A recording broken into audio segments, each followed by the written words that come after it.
Welcome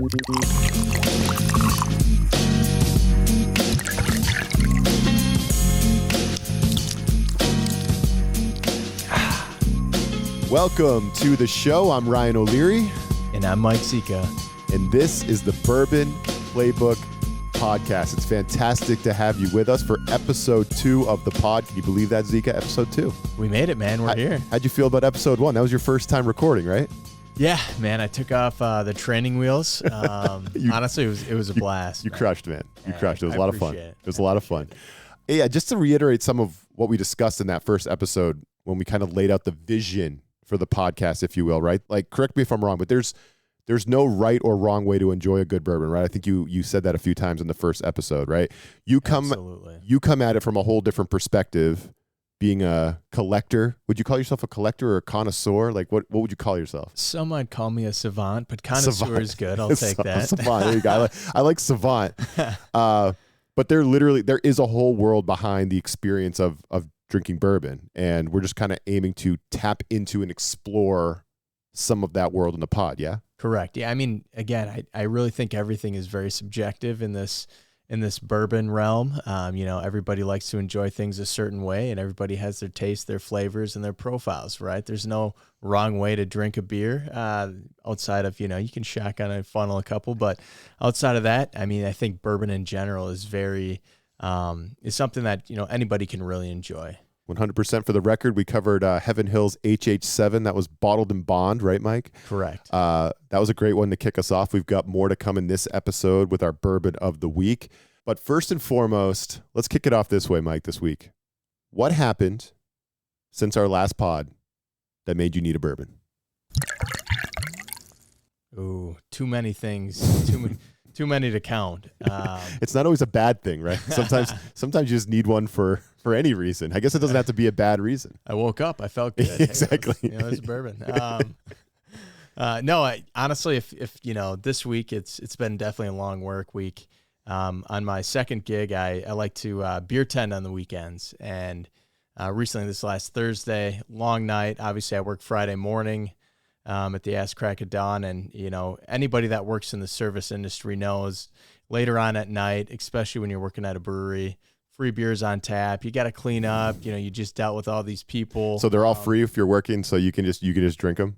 Free 99, man. I love that. That's it. After close, right? I would never do anything to jeopardize my position with my manager if she's listening. Yeah, but, that's a perk, right? Because you're already a self-described someone who drinks too much anyway. So this is exactly, that's a good perk, but maybe not one that you need. Some might call it alcoholism. Yeah. I just call it your typical Thursday night. Exactly.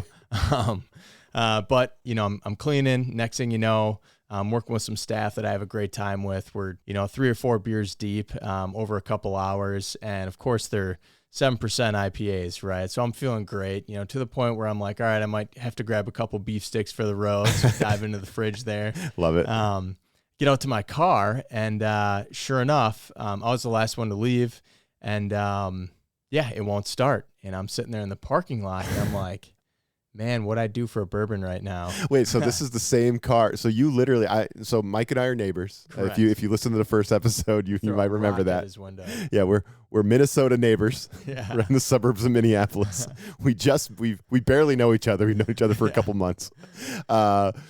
And you literally texted me the other day being like, yo, can you come help me jump my car? So are we talking about the same car? Yeah, man. The battery took a nap on me.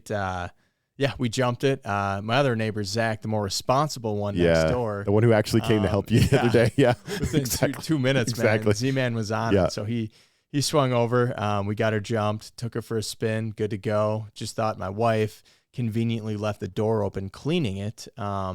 Of course, that's the easy. Blame the wife. Right, naturally, right? Mm-hmm. It's never my fault. No, it's not like the men would screw anything up. No, not in our household. No. But no, so it ends up, late night at the brewery, couple beers deep. Unfortunately, it won't start. So I'm, you're kind of thinking, your mind's turning a little bit, right? You didn't text me this time. I didn't text you. What time is it? It's like 2 a.m. or something? It's probably around 11:30, 12. Okay, it's not that bad. Yeah, so at the same time, I'm in an open parking lot, police force probably swinging by. We're in Shakopee, so is a position where I was like, all right, do I dare call my wife and wake her up, you know? Yeah. Or, you know, I'm obviously not going to call the task force to come bail me out. So eventually I was able to get a hold of one of the employees that I worked with that night, who lives in Northeast Minneapolis, mind you, and he's halfway home. Oh, crap. And he was heading out to go king salmon fishing on Lake Michigan the following morning at 6 a.m. So that was probably the last thing he wanted to do. But honestly, shout out to Mark. You're my homeboy. I appreciate it. Came to pick me up, drove me all the way home. Took a piss on my lawn, which is hilarious. It's a very Mark thing to do. Did you turn on the sprinklers after like you do with the dogs? Always, Good. man. Got to keep that new sod healthy. Yeah, I spend way too much time babysitting that sod. So, but yeah, man, at that point I got home and I was itching for a bourbon, man. I didn't grab for a bottle, but I really wanted to. If I knew I didn't have to work 6 hours later, it would have been go time. Yeah, you know? no, that's a good one. That's a good story. Yeah, enough about me. Well, this weekend I had my dad in town. So I just moved to Minnesota. I moved here from New Hampshire. I lived in New Hampshire for the first 38 years of my life. So I just moved to Minnesota. So I'm in that spot in life where everyone comes to visit me. It's still cool. Everyone's like, I've never been to Minnesota. Let's go visit Ryan. Yeah. You know, that's going to change next year. I'm going to have to like travel and shit. That's going to suck. But you got 10,000 lakes to look at. Exactly. Yeah. You got plenty to do. This year, everyone's coming to me.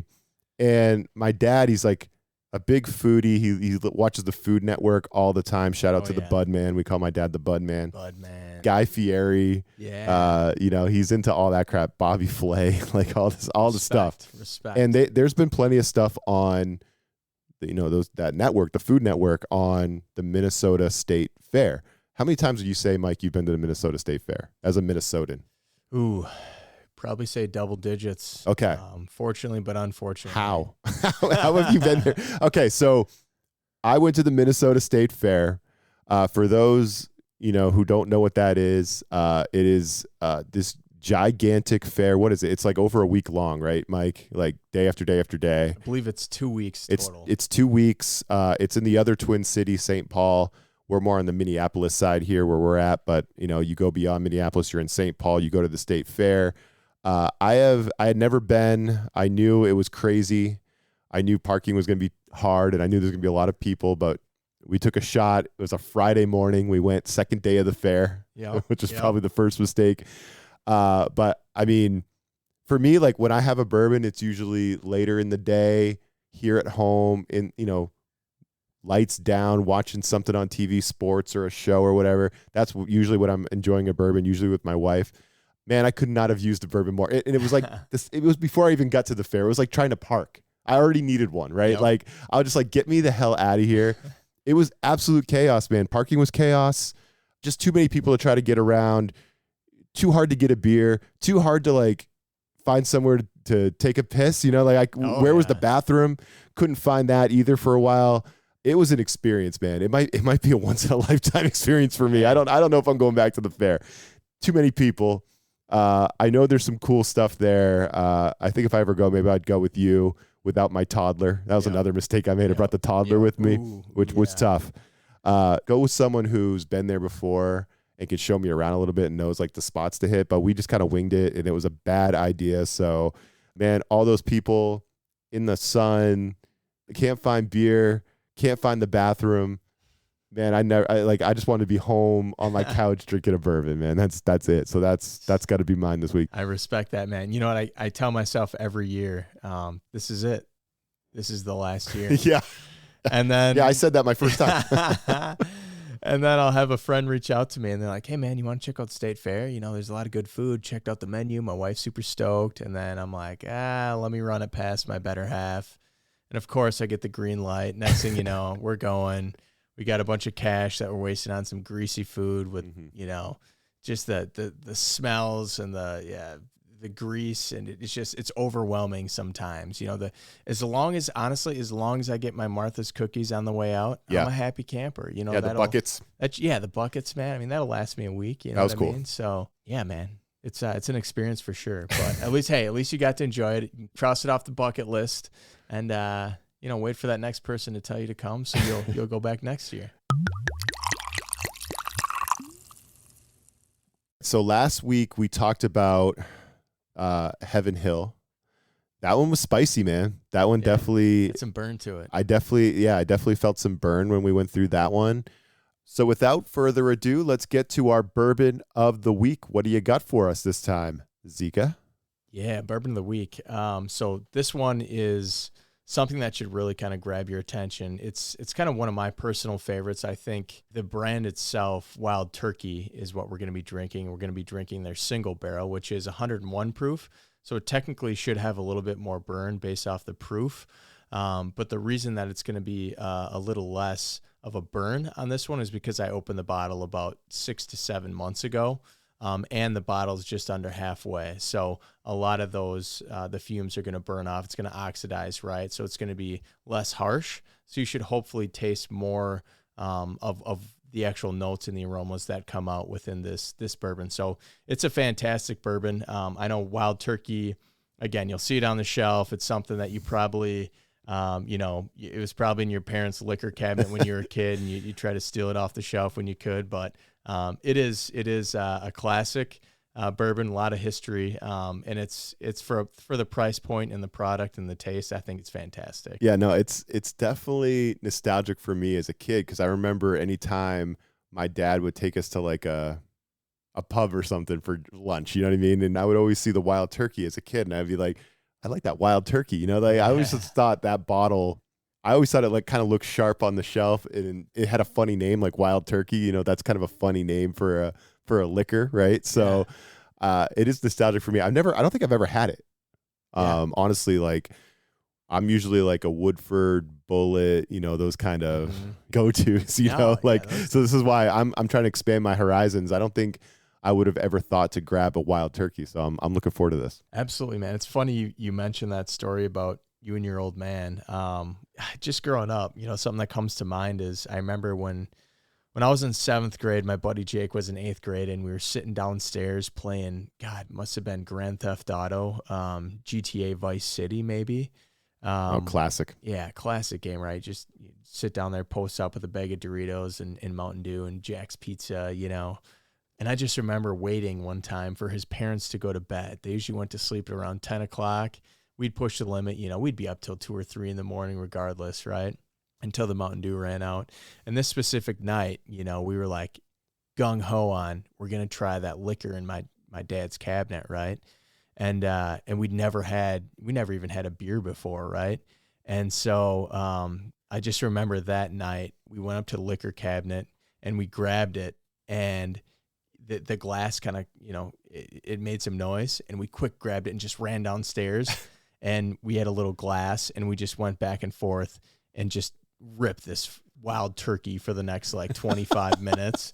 And we're like, nothing's happening. Like, what's going on, you know? And then like literally 30 minutes later, we were just doing circles. Things on were the happening. Floor. I was stealing cars and driving them into buildings. So like the town was lit on fire. It was, let me ask you this, because short-lived night. Because I think we all have experiences like this from our childhood, and I have one that's very similar. And it's funny that you would think as a kid you'd start with like a wine cooler or something, but no, you usually go big. You usually try something out of the cabinet. Did you add water to the bottle to make it look like you guys didn't drink anything? Great question. We did not, just because that bottle had so much dust on it that you think it would have been cremated, you know? That was a good move, because I went put some water in the bottle route. It didn't work out for me. No, did not work out for me. I got caught pretty quickly. To be fair, I did that once in college, and I learned my lesson. I put water in I can't remember what type of spirit it was, but then I put it into these girls from the neighboring dorm. We drank basically almost all of it. I filled it with water and stuck it in their freezer. And then the next morning they came knocking on my door being like, "Hey, asshole, you owe me a 175 of," I don't know what it was, Svedka or something. You know what I mean? Yeah. And I was like, you caught me. I'm that guy. It wasn't me though. You know, I couldn't blame my wife at the time. So I had to blame my roommate. Yeah, exactly. Just to get us back on track, back on the Wild Turkey, Mike, if you're new to bourbon, this is a fantastic place to start, right? This is coming from you, not me. So tell us why. Absolutely, man.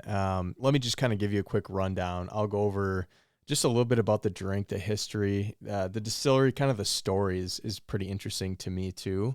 And then we'll go over to actually popping the cork and trying a little sample with that Kentucky Chew. So to kind of kick things off, like I said, it's a single barrel, 101 proof. You can find this basically anywhere for $50 to $60, at least in the Minneapolis metro. It's kind of the price point there, but it's a great price point too. Yeah, it is. It is, especially for, this type of bourbon.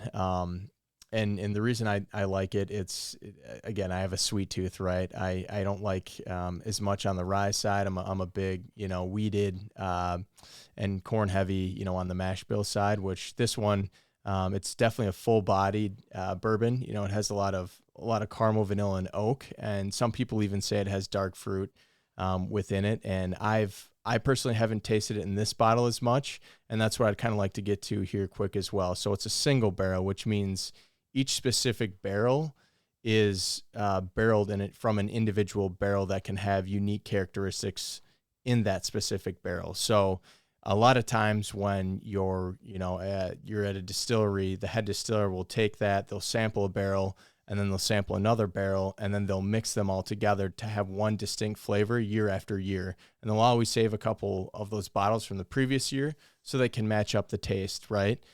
So specifically these single barrels, sometimes you can have a great bourbon that you'll never taste again, right? Or something similar, just because there's a couple factors that makes these characteristics and these flavors. And it could be just aging, the longer it's been aged, it could be more oaky. It could be the barrel location. A lot of this has to do with the temperature and how it kind of fluctuates within the rick house. It could even be the conditions of the humidity, temperature, airflow within that rick house, and even the charring level, which I think is interesting because the more they char it, right, the white oak, then it can potentially become, even more smoky. How about a toast? Shall I? Here's to good friends. Cheers. Cheers. Cheers. That is sort of an oaky afterbirth. What was that? Or have that heavy caramel note. So there's a lot of different reasons behind what makes a single barrel taste a certain way, right? So I think that's something to always remember. It's whatever you're drinking came from one specific barrel. It hasn't been diluted from a bunch of other barrels. So therefore it has a very unique flavor profile specific to that. For instance, this one is, it says right here, from barrel number 0309, stored in warehouse CNA on Rickhouse number 2, selected by the bourbon connoisseur, aka me. No, you're the savant. Yeah. So is that a thing with single barrel, like the charring? Like what's that process like? So they go in there and like with a blowtorch and char the barrel, literally inside? Literally, yeah. You can YouTube it. It's pretty interesting. I've never seen this. Yeah, they literally take these staves, these wood staves made of white oak, and they bend them. They use adhesive to get them to stick together, and then they literally light the inside of the barrel on fire, and they just char the piss out of it. It's actually super interesting. It's worth a YouTube, just that whole process and how they do that prior to the bottling stage. So yeah, no, great question. Give us the story behind what makes Wild Turkey unique, Mike. You were talking about that earlier. Yeah, no, this is where it gets actually pretty interesting. I heard this story a while back, but I actually had to Google it earlier just to double check that it was actually true and verify it. But yeah, so Wild Turkey dates back to 1800s, right? It didn't become a brand till roughly sometime in the 1940s. But head distiller Tom McCarthy, basically what happened is him and some of his buddies went on this hunting trip, and he distilled this bourbon, and he didn't have a name for it yet. And they were, shooting turkeys, obviously. And one of the guys said, "Hey, can you pass me a bottle of that, Wild Turkey?" And then the next guy, after the next bird, said, "Hey, pass me some of that Wild Turkey." And ultimately the name stuck. Yeah. Right. So yeah, that's the story behind it. It's known for its rich history and tradition. I mean, it's in an awesome place. It's in Lawrenceburg, Kentucky, roughly about 15 minutes north of the Four Roses Distillery. If you're going along the Bourbon Trail, it's a must stop. And ultimately, they have such a good line of bourbons in general. The Russell family has owned it for decades, And there's a lot of lineage and a lot of fantastic. I know they just came out with their 15-year. The price point's a little bit more expensive, obviously in the 300s, but I mean they keep coming out with some heavy hitters. So it's fantastic. It's crazy that it's been around since the 1800s. Like I would love to see what a distillery was like back then compared to what it is now. But man, I'm excited to try this thing. I can't believe I've never had wild turkey before. Well, you're in luck, buddy. I got some right here. You happen to have a bottle like you do every episode. There it is. That's the sound right there. All right, let's take a little kiss off the top. Pyramid Jim. Shh. Gentle. Again, one thing I like to do is just kind of swish it around, really get the aromas released, and then just dive into it with the nose. Take a deep breath in through the mouth and the nose, both sides. Some people say your nostrils, each one of them has different senses, so you should technically do each nostril. Similar to a sommelier with wine will tell you the same thing. So right off the bat, definitely a lot of vanilla, very oaky, even maybe a little hint of spice in it as well. When you talk about those notes, vanilla, oak, I almost smell them more than I taste them. When you get your nose up in there, which is not something I would normally do with a bourbon, right? Right. Yeah. I'm just chilling, sipping on it. Yeah. You stick your nose up in there and breathe through your mouth, like you were saying. You definitely do catch some of those notes, which is kind of cool. Like that's not something that I would normally think to do when I'm drinking. Yeah, exactly. So I'm giving it a little Kentucky swish right now.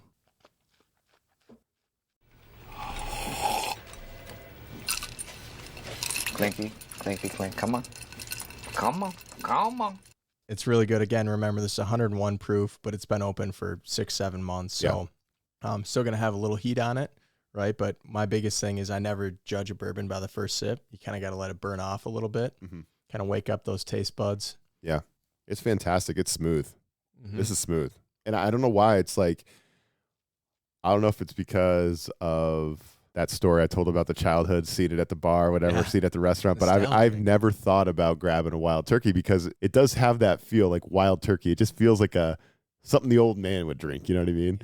Man, it's distinguished. I love it. It's definitely something that, wild turkey in general, like 101, if you're looking to just start your collection, 101's fairly inexpensive. You can get a 175 for, I don't know, $30-$40. But that's one of my favorites personally, that you can not only sip it and it has, a full body, you can still taste some different notes. It's not as good as this by any means, but it's still a delicious bourbon that you can sip neat, put a little drop of water in it, open it up a bit.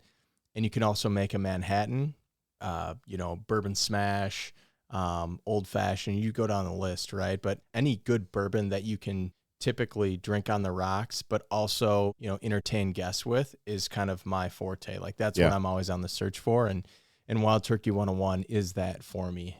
There's a lot of other ones out there, but it's easily accessible and it's something that I've always enjoyed personally. So that's why I'm a big fan. But ultimately, kind of going to the palate on this, I don't know if you're tasting this at all, but very similar to what I was smelling. So it's got the caramel, the vanilla, definitely a huge hit of vanilla and honey that comes across right away, especially in like the mid to back side of my tongue here. And then I even get a little bit of like dark fruit, almost like apricots, I would say. What the hell did you just say? I'm definitely hitting those notes of honey. Yeah. I get that. The caramel and honey, I'm definitely picking that up. Yep. And the vanilla should follow that. It's an excellent bourbon, man. I like this. And it's even got on the back end a little bit of spice. I don't know if that's like a baking spice or cinnamon almost. It's very slight, but you should be able to taste that. I love a little spicy finish. Yeah. It's like that's like anytime I get that in a bourbon, I'm like that becomes a go-to. Yeah. No, this is fantastic. And I think kind of moving on to the actual mash bill of it, it is a heavy corn bourbon, so 75% corn, 13% rye, and 12% malted barley. Everything that I've kind of come across, I would say that's kind of on a little bit over the typical on the rye side, so it's going to have that little bit of spice. I think anything over 20% is typically going to be leaning towards a heavier. You're going to taste those baking spices, those heavy spices that are going to consume kind of the back of your mouth on the finish. So this is kind of a midpoint, right? You're going to still taste those those spices, but ultimately at the same time, it's going to be heavy on the front with that sweet honey, oak, and vanilla. So this is just in general, just a fantastic bourbon in my playbook. So you mentioned that this bottle has been open for what, 8 months in on the shelf in your home? 6 to 7 months. 6 to 7. Okay. Yep. And that is, I don't know if we went over this in the first episode, but is that preferred, right? Like you don't, I think a lot of people, self-included, bring the bottle home, find a nice bottle at the Total Wine or wherever you get your, wherever you get your bourbon, right? The Costco, wherever you're getting your bourbon, come home, crack it open, pour it right in your glass, right?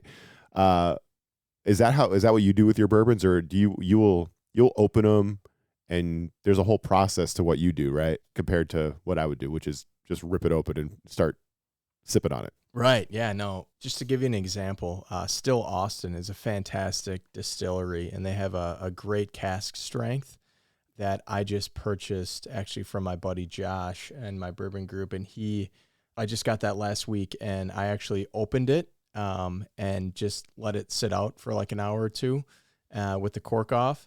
I recapped it. I'll be honest, I took a little pull, but can't help yourself. Yeah, I had the itch. So I corked it and then put it back in a couple hours later and just put it back on the shelf. And the only reason behind that is it's kind of what you're tasting right now, right? Like this should technically burn a little bit more than the Bottled and Bond that we had last episode, the Heaven Hill 7-year. But to think about it, it's more like putting a little dash of water in it. You know how it kind of opens it up a little more, takes that ethanol burn out of it. Mm-hmm. I think when you open up a bottle, it oxidizes a little bit more. The ethanol naturally comes out of the bottle a little bit more, and it's just easier to drink. And those characteristics and those flavors and those aromas just become more prevalent throughout the experience. So for me, that's just one thing that I do. If it's a really nice bottle, like if I had, for instance, we're talking, Wild Turkey. If I had a Russell 13 or a Russell 15 right now, those are expensive bottles, and you never know when you're gonna pop those, right? Yeah, you save those for the right occasion. Exactly. So I'm always gonna keep those corked. But for instance, the Still Austin bottle, it's a cask strength. It's like 23 proof. It's hot. Again, this is 101 proof. Mm-hmm. So I know that it's readily available for like $60-$70 at Total Wine. I can walk down there and get it tomorrow morning. So for that reasoning, I want it to taste good when I pop it the next time, when I'm trying to enjoy it. Right. So that's why I do it. But I think that, any bottle that I'm for sure going to drink that's readily accessible, I always kind of pop it and let it mellow out a little bit. Yeah, that's my strategy. Yeah, that's cool. You mentioned that Wild Turkey. You mentioned that it's a must stop on the Bourbon Trail. Have you ever been? It's something that I've been trying to con my wife into. I mean, it's definitely a trip that I would love to go on. I've been in Nashville. I've been places that are around that area, and I'm like, God, well, maybe just extend the flight or take an extra day or two. And I haven't pulled the trigger yet. But it's one of those things, like you mentioned, going to the state fair and people write down all these places they want to go and these greasy, nasty foods that they want to consume, and the meat on a stick, baby. Yeah, meat on a stick, pickle on anything. It's like so that's very much something that I'd love to nerd out on and take a couple days. Maybe even hire a chauffeur. And bring my little sister. Who knows? She doesn't drink, so that's the perfect candidate. I'll pay for the lodging and the gas, but yeah, that's something I haven't done. That is definitely for me. It's on the bucket list. That's like in the next year or two. It's a non-negotiable with the wife. So well, if this podcast goes anywhere, maybe we could go live from the Bourbon Trail. Hey, that would be awesome. That would be cool. That would be cool. So my wife is from Ohio. Okay. We have a lot of family in the Cincinnati area, so right up in that neck of the woods. Yes. So I know for a fact, I've never been on the Bourbon Trail. I know for a fact my wife has. I'm not sure how much of it she did, but I do know that there was a group of girls. I don't know if it was a limo, but they had a driver. It was like a chauffeur, if you will. Yeah. And they got taken around the different distilleries and they did the thing, and she loved it. We haven't gone together, so jeez. Maybe this could be a double date. I like that. I like where your head's at. Yeah. Go get a. We'll have to get a chauffeur like Lloyd Christmas, take us around. Yeah, oh my God. Could you imagine? 100%. Down under. That's a lovely accent you have. New Jersey? Austria. Austria? Well then, good day, mate. Let's put another shrimp on the barbie. Yeah, I think the lesson tonight, Zika, was you don't judge the bourbon by its cover. I think I've always judged the wild turkey based on my childhood, those experiences. I see that in the I'll see that in the bourbon aisle. I'm trying to pick something out, and I just like, there's wild turkey. I never thought to try it. So yeah, I'm stoked that you brought this one to the table, my man. It was it's an excellent bourbon, a little bit sweet, a little bit of spice in there. This is definitely going to be a go-to for me going forward. And that's a wrap on today's bourbon adventure. If you're feeling as wild as a turkey after this episode, just remember, whether you're savoring it straight or mixing up a cocktail, Wild Turkey's got your back. And until next time, keep it classy, keep it fun, and may your bourbon always be as bold as a turkey on the run. Cheers, folks.